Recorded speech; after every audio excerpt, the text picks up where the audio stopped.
Hello guys, kakayo nog jotono gam tong baina hinoi angbo gamno hingkai tabuk ani husband chicken salami nai tongo. Tabuk khani mother in law salamoi tongo salambaikha ani husband o chicken no songnai.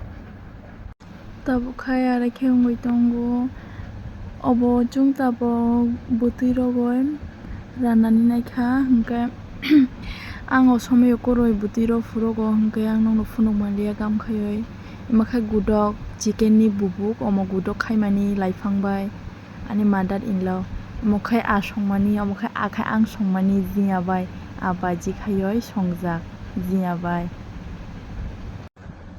Tabuk khai moi munkha chicken bai alu songmani je omo tabuk munkha omokhai gudok ani husband gudogoi paijak omoto baji ang nongno sajak.